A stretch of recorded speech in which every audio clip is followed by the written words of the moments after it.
It started as just another day, an ordinary Tuesday with nothing remarkable to set it apart. I was at the office, focused on closing a major deal that could bring in millions. The office buzzed around me with the usual sounds of ringing phones, the hum of air conditioning, and low conversations. My thoughts were deep in numbers and contracts when my phone buzzed, snapping me out of my concentration. I glanced at the screen, an unknown number. I let it go to voicemail. Then it buzzed again. And again. After the fourth call, my curiosity got the better of me. It was the same number. I picked up, annoyed but not expecting anything serious. "Hello?" I answered, my tone sharper than I intended. The voice on the other end was a frantic man, his words rushing out. "Tell Karen to stop playing games, or this is going to end badly." The name hit me like a punch to the gut. Karen, my wife. I felt a chill spread through my chest as I processed his words.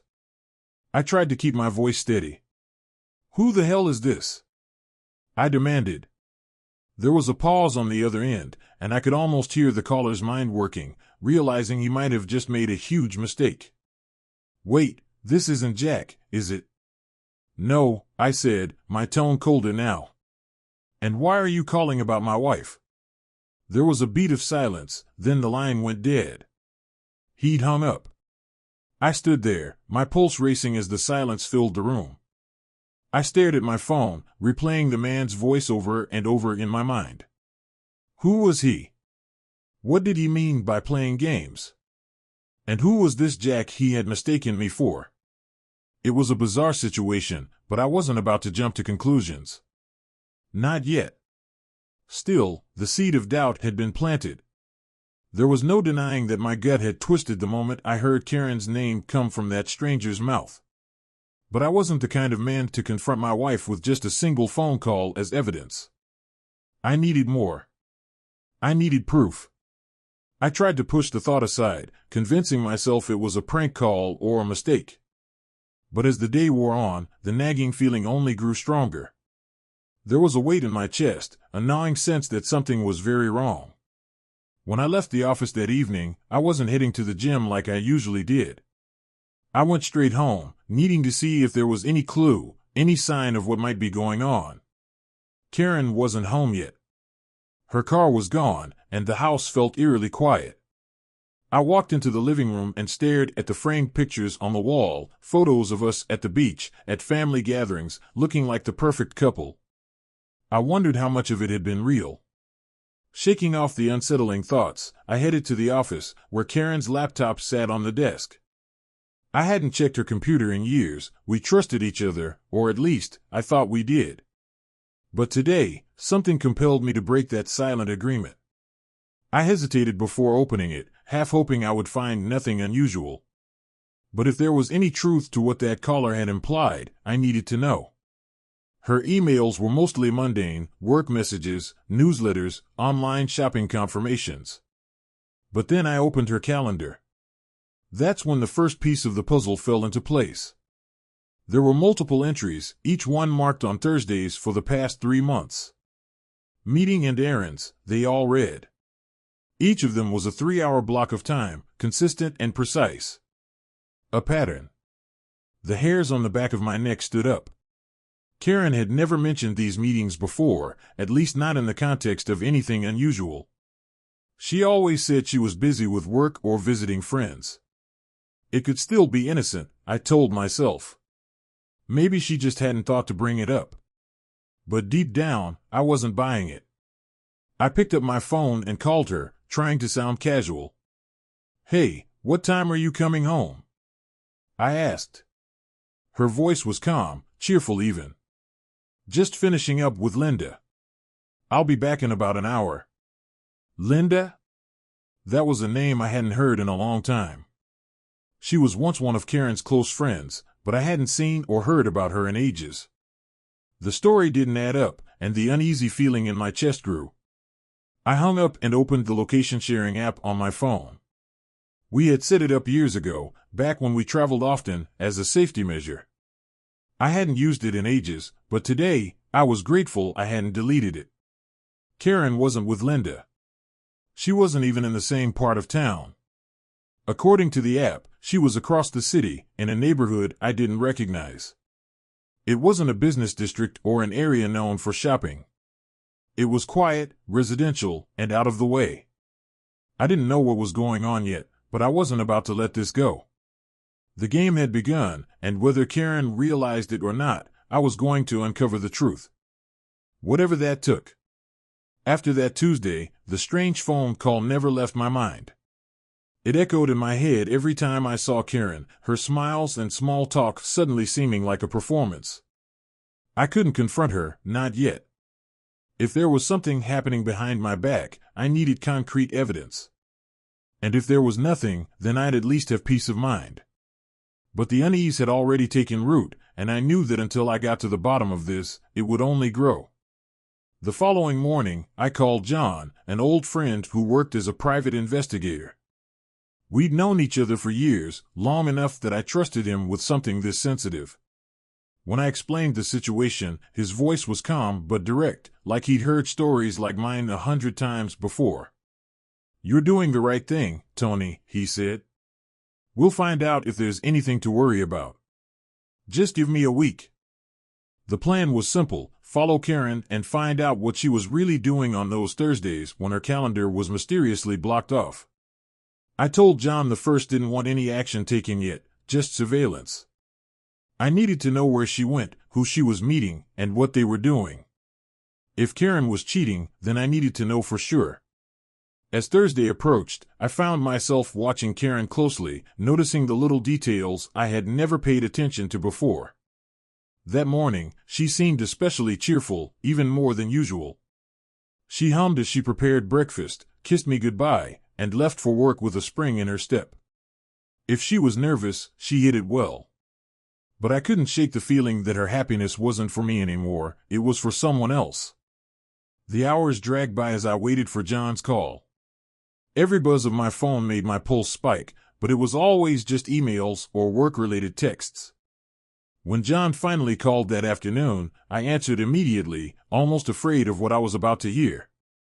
"Meet me at the park near your house," he said, his tone grim. "We need to talk." I arrived at the park within minutes, my heart pounding as I spotted John sitting on a bench, a folder in his hands. He looked up as I approached, and I could see it in his eyes: he had found something. He didn't waste time with small talk. "She's seeing someone," he said bluntly, his voice low. I followed her to a hotel on the other side of town. She met a man there.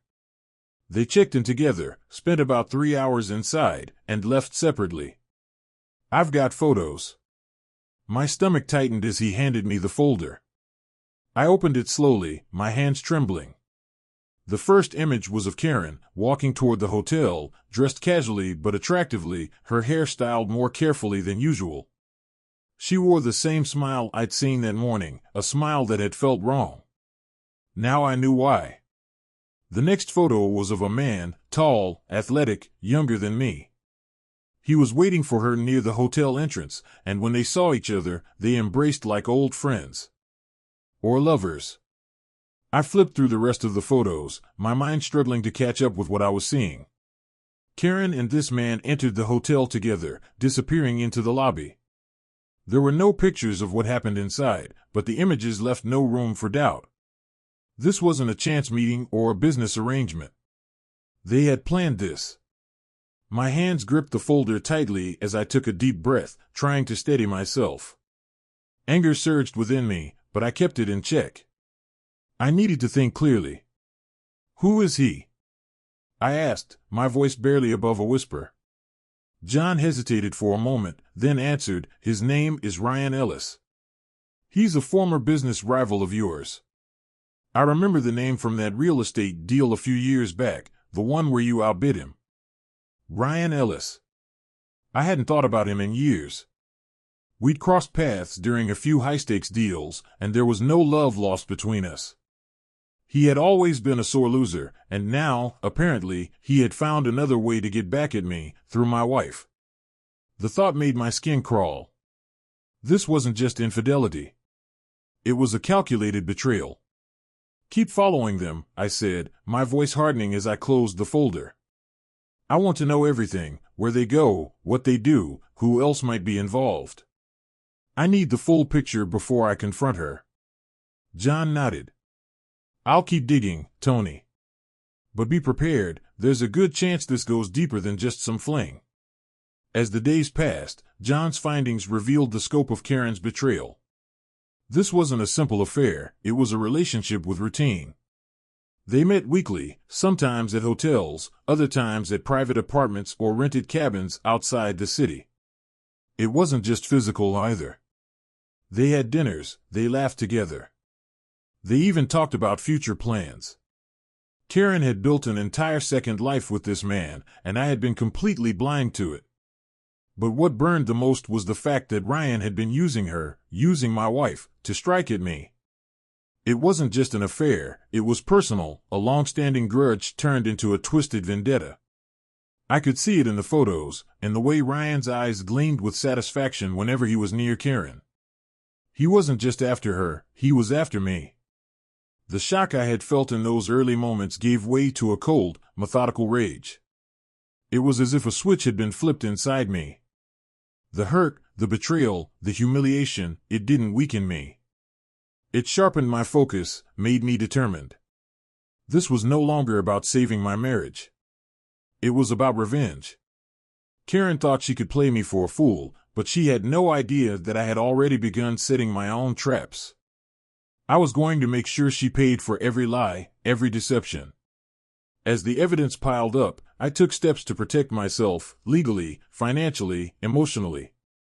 I locked down my assets, changing passwords, closing joint accounts, and speaking with my lawyer about potential divorce strategies. I stayed quiet, keeping up appearances at home, still playing the role of the unsuspecting husband. But every time Karen looked at me, every time she smiled, I could feel the distance between us widening. She was already gone, but she didn't realize that her game was over. I was about to turn the tables, and she wouldn't see it coming. The weeks that followed were a blur of quiet preparation and calculated moves.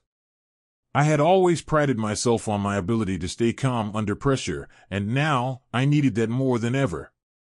Every moment I spent around Karen felt like walking on a tightrope, with the rage simmering just beneath the surface. But I couldn't let it show. Not yet. For this to work, Karen had to keep believing she was in control, that I was oblivious to the betrayal.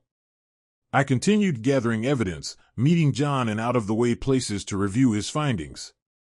The photos kept coming, Karen and Ryan meeting at hotels, sharing drinks at dimly lit bars, or spending weekends at cozy retreats far outside the city. There were text messages too, snippets of their conversations that John had managed to obtain. Each one was like a punch to the gut. They didn't just talk about mundane things, they shared intimate thoughts, laughed over inside jokes, and even discussed plans for when the time was right to make their relationship public. The reality of Karen's deceit was deeper than I had feared. She hadn't just betrayed me physically, she had built a new life with Ryan, a life that seemed to exist parallel to our own. But the worst part was realizing how meticulously she had woven her lies. The blocked-off Thursdays, the stories about seeing old friends, the work trips that didn't exist, everything was so carefully planned, like she was choreographing a dance, never letting the two worlds collide. I had to admit, she had done a good job of covering her tracks. But I wasn't about to be outplayed. My first step was locking down our assets. Karen had no idea that I had begun systematically securing everything, our joint bank accounts, investments, even the house. I spoke with my lawyer under the pretense of updating our estate plan, but really, I was ensuring that, in the event of a divorce, Karen would walk away with as little as possible. It wasn't about the money, it was about making sure she didn't profit from her betrayal. She thought she could use me as a stepping stone to a new life with Ryan. I was going to make sure that if she walked away, it would be empty-handed. As part of the plan, I also changed passwords on shared accounts, closed joint credit cards, and created a separate savings account in my name only. I even had John do a little digging on Ryan. It didn't take long to find out that he was struggling financially, debts, lawsuits, business deals gone wrong. It all made sense now. This wasn't just about Karen falling for another man, it was about Ryan using her to climb out of a hole he had dug for himself. He wasn't after her, he was after my money, and she was too blinded by infatuation to see it. I kept playing the part of the unsuspecting husband. I went through the motions, dinners, movie nights, and even some weekends away with Karen, keeping up the illusion that nothing was wrong. But every time she looked at me, I could see the guilt hiding behind her eyes, masked by that same smile she used to fool me for months. It was getting harder for her to maintain the charade, though. I could sense it in the small ways, how she'd jump at the sound of a text message notification or when she'd get defensive if I casually asked about her day. The moment I had been waiting for finally came one evening after Karen had returned from one of her meetings. As we sat down for dinner, I casually mentioned our finances, as if it were just another conversation about bills or savings. "You know," I said, "I've been thinking about restructuring some of our investments. Maybe sell off a few shares, move some things around." I could see Karen's interest immediately piqued. "You think that's a good idea?" she asked, her tone a little too eager. That was the confirmation I needed. She was thinking about our assets, maybe even wondering what she'd be entitled to if she left. I let the subject drop, but in my mind, the trap had already been set. I decided to test her further. Over the next few days, I deliberately dropped hints about potential changes in our financial situation, an investment opportunity here, a real estate sale there. Each time, I watched her reactions closely. It didn't take long before she took the bait, subtly suggesting that we should have separate financial discussions about our future. It was time to strike. I waited until we were on a casual drive, just the two of us. The perfect setting for what would come next. I brought up our marriage, how we had been distant lately, and asked her what she thought about taking a break, maybe even spending some time apart to rediscover ourselves. I could see the wheels turning in her mind, and for a moment, there was a glimmer of relief in her eyes, as if this was exactly what she had been hoping for. "Maybe that wouldn't be such a bad idea," she said, trying to keep her voice neutral. It was the confirmation I had been waiting for, the final admission that she was planning to leave. What she didn't know was that I had already dismantled her entire strategy. She thought she was slipping away quietly, but I had pulled every string before she even made the first move. I confronted her that very night, laying out everything I knew, her meetings with Ryan, the hotels, the text messages, even his financial troubles. The shock on her face was priceless, the realization that the life she had been carefully constructing was crumbling right before her eyes. "How long have you known?" she stammered, her voice a mix of fear and anger. "Long enough," I replied coldly. "Long enough to make sure you walk away with nothing." Her initial shock turned to rage. She tried to threaten me, claiming she'd take me for everything, that I couldn't prove she was cheating in court. But her bravado faded when I showed her the evidence John had gathered. "You can't win this, Karen," I said. "You're done." She left the next day, her bags packed, and the house that once echoed with our shared memories now felt like a different place, emptier, but also lighter. Karen had lost, and it wasn't just because of what I had discovered. It was because I had unraveled every lie she had told, and in doing so, I had taken back control of a life she thought she could steal. The night I confronted Karen was one of those moments where everything felt like it was moving in slow motion. There was a stillness in the air as if the world itself was holding its breath, waiting for what was about to happen. She walked into the house with that same casual confidence, her purse slung over one shoulder and a faint smile on her lips. She had no idea that this was the night everything would come crashing down. We had just finished dinner when I decided to make my move. She was sitting at the kitchen table, sipping a glass of wine, looking relaxed, too relaxed, considering the web of lies she'd been spinning. I leaned back in my chair and looked at her, really looked at her, for the first time in weeks. "Karen," I said, keeping my tone as steady as possible, "we need to talk." The smile faded slightly from her lips, replaced by a hint of curiosity, maybe even concern. "What's on your mind?" she asked, setting her glass down and folding her hands in her lap. I took a deep breath. There was no turning back now. I know about you and Ryan, I said bluntly. The words came out sharper than I intended, slicing through the calm like a knife. For a moment, she just stared at me, her expression frozen in a mask of shock. What are you talking about? She managed to say, but her voice wavered, betraying the fear she was trying so desperately to hide. I reached for the folder I had placed on the counter earlier, the one containing all the evidence John had gathered over the past few weeks. I tossed it onto the table in front of her, watching as her eyes darted to the photos spilling out. There were images of her and Ryan walking into hotels, sharing intimate moments in bars, and even laughing together during their so-called getaways. I had compiled everything, the text messages, the pictures, the receipts. It was all there, undeniable and damning. Her hands trembled as she reached for the photos. This isn't what it looks like, she stammered, her voice desperate now. I couldn't help but laugh, a bitter, hollow sound. Really, Karen?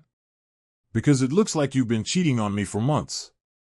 It looks like you've been planning a life with someone else while lying to my face every single day. Her shock turned to anger, her eyes narrowing as she threw the photos back down onto the table. And what about you? She snapped. Spying on me, invading my privacy? You've been playing detective behind my back. How long have you known? The accusation was almost laughable. She was trying to deflect, to make me the villain in this story, as if my actions somehow justified her betrayal. I leaned forward, my voice dropping to a cold, measured tone. Long enough to know that you've been using me. Long enough to make sure that when you decided to leave, you'd walk away with nothing. Her face drained of color. I could see the wheels turning in her head, the realization that this wasn't just a confrontation about an affair, it was a reckoning. What are you talking about? She whispered, her voice barely audible. I allowed myself a small, satisfied smile. I've locked down our accounts, Karen. Changed the passwords, closed the credit cards, even moved the ownership of the house. You thought you were going to take me for everything, didn't you? But I was always one step ahead. For a moment, I thought she might lash out, throw the wine glass across the room, or scream in a fit of rage. But instead, she slumped back in her chair, her shoulders sagging as the fight drained out of her. You had no right, she said weakly, but the conviction was gone. She wasn't even trying to sound believable anymore. I stood up slowly, towering over her as I looked down at the woman I had once loved. You made your choice, Karen. You chose him. You chose to lie, to cheat, to betray everything we built together. Now you get to live with the consequences. She didn't move, didn't even look up at me as I spoke. Her hands rested limply on the table, the photos scattered around her like pieces of a shattered life. And what about Ryan? She asked, her voice breaking. He'll help me. You can't take everything from me. I couldn't help but shake my head at her naivety. Ryan? I scoffed. The man who's up to his neck in debt, who's facing lawsuits and failed business deals. The man who was using you just as much as you were using me. He's not going to save you, Karen. He's already gone. I had done my research well. Ryan's financial troubles had been mounting for months, and the moment things got too hot, he had skipped town. Karen had been nothing more than a convenient distraction, someone to help him forget his own problems for a while. But when push came to shove, he'd left her behind without a second thought. She looked up at me then, her eyes wide with disbelief and fear. You're lying, she whispered, but the words had no strength behind them. I shrugged. Believe what you want. But I suggest you start packing. The silence that followed was heavy and suffocating, a stark contrast to the rage and accusations that had filled the room moments before. Karen stood up shakily, her eyes cast downward as she turned and walked out of the kitchen. I didn't follow her. There was nothing more to say. I had won, and we both knew it. She left the next morning, her bags hastily packed, leaving behind only the emptiness of a life that had once felt full. As I watched her drive away, I felt a strange mix of relief and sorrow. The woman I had confronted the night before wasn't the same person I had married, and maybe she never had been. But that chapter of my life was closed now, and there was no looking back. Karen's departure from the house felt like a final, echoing blow. As her car disappeared down the street, I stood by the window, watching until there was nothing left but an empty road. I thought I'd feel triumphant, that the satisfaction of exposing her lies and taking back control would be enough. But instead, there was just a cold emptiness. It was the kind of quiet that follows a storm, leaving behind a sense of desolation. I had won, but it didn't feel like victory. The first few days after she left were quiet. Too quiet. I'd half expected a dramatic comeback, for Karen to show up at the door, full of anger or begging for forgiveness. But there was nothing. I heard from mutual friends that she was staying at a cheap motel on the outskirts of town, and it didn't take long before whispers of her situation started to spread. Her lover, Ryan, hadn't come to her rescue. In fact, it was as if he'd vanished off the face of the earth. The truth was, Ryan had been slipping away for weeks before I confronted Karen. As soon as the debts began closing in and his legal troubles escalated, he did what any coward would do: he ran. I had made sure Karen knew this before she left, but now the reality was sinking in. She was on her own. All the future plans she had made with him, the escape she had fantasized about, were nothing more than a mirage. Her new life had crumbled before it even had the chance to begin. Karen tried to reach out to Ryan, but her calls went unanswered, her texts left on read. She even reached out to some of his friends, but they all claimed they hadn't seen or heard from him. She was stranded. The man she had thrown everything away for had abandoned her without a second thought, leaving her in the ruins of her choices. I found out through John that Ryan had moved across the country, using what little money he had left to start over. He had burned every bridge in his life, including Karen. I couldn't help but feel a bitter satisfaction in knowing that both of them were getting exactly what they deserved. But Karen's unraveling didn't stop there.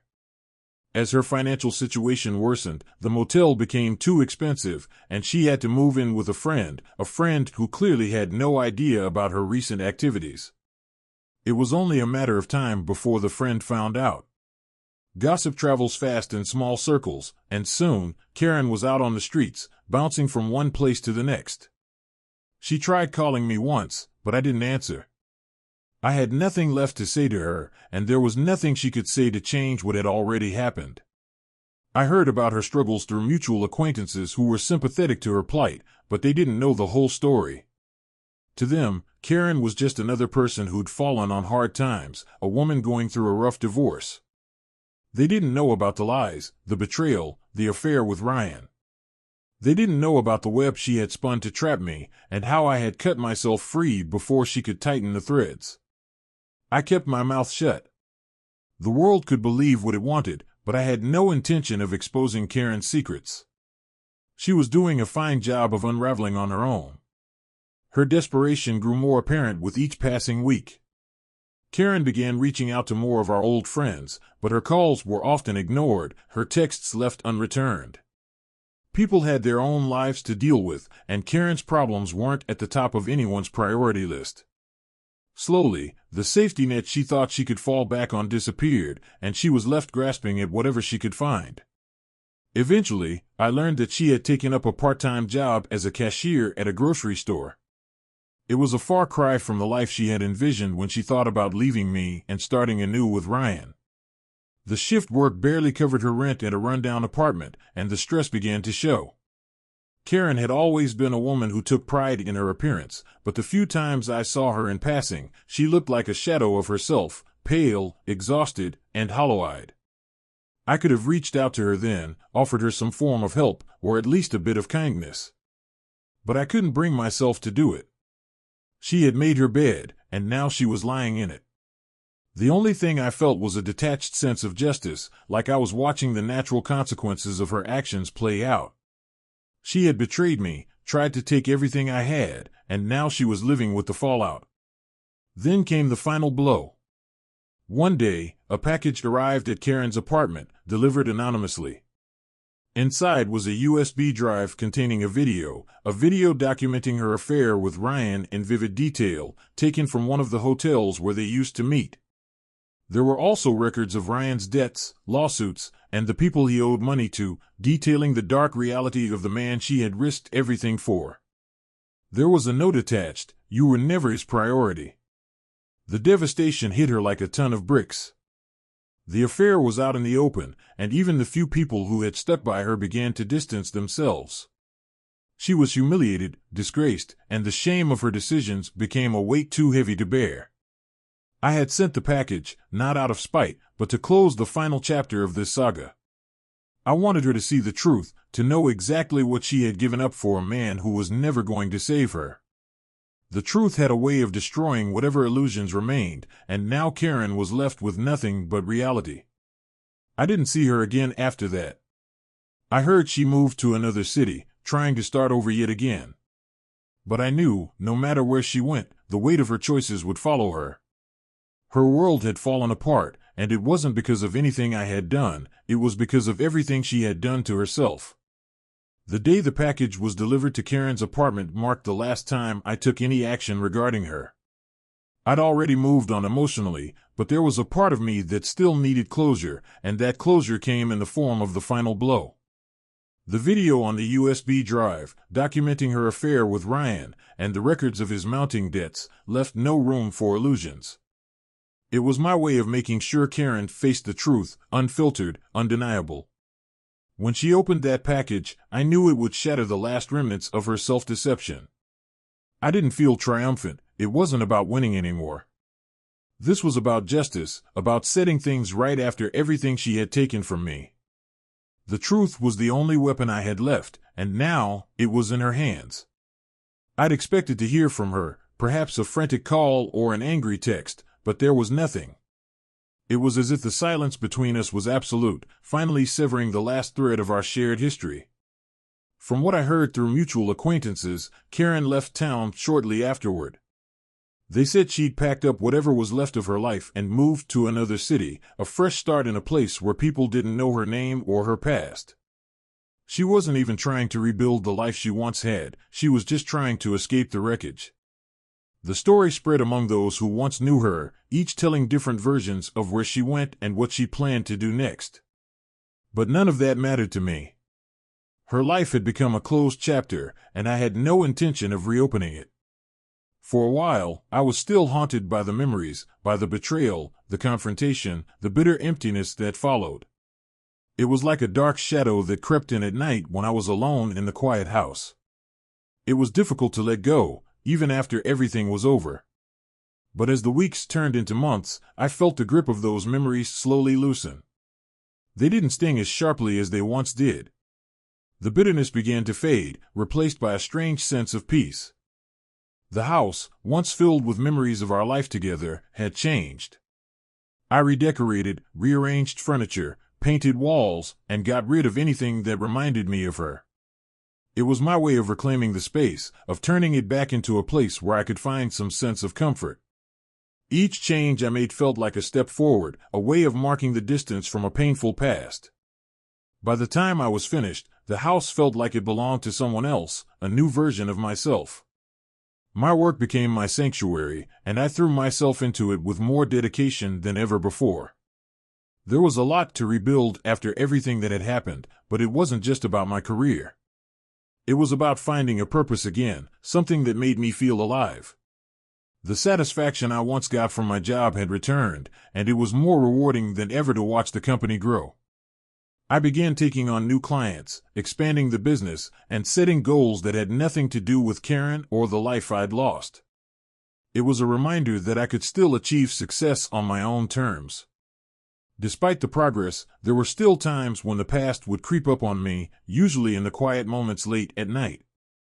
I would think back to that phone call that started it all, to the strange feeling I'd had in my gut when I first realized something was wrong. I couldn't help but wonder if there had been signs earlier, if there were moments I'd missed, when the distance between us had begun to grow. But dwelling on those thoughts didn't change anything. What happened had already happened. The only way to move forward was to let go. I considered dating again, but it took a while before I felt ready. The idea of starting over with someone new seemed daunting, and for a time, I questioned whether I could ever truly trust anyone again. The betrayal had left scars that I couldn't ignore, even if I wanted to. But then I met Emily, a woman who worked in the same building as me, and our casual conversations in the elevator eventually turned into coffee dates. She was kind, understanding, and had a way of making me feel at ease that I hadn't experienced in a long time. Emily wasn't a replacement for Karen, she was something entirely different. Being with her felt genuine, without the weight of past baggage hanging over us. As we spent more time together, I began to realize that I didn't need to forget the past in order to move on from it. I could acknowledge the hurt and still allow myself to be happy again. I told her about Karen one evening, the abbreviated version of the story, without the ugly details.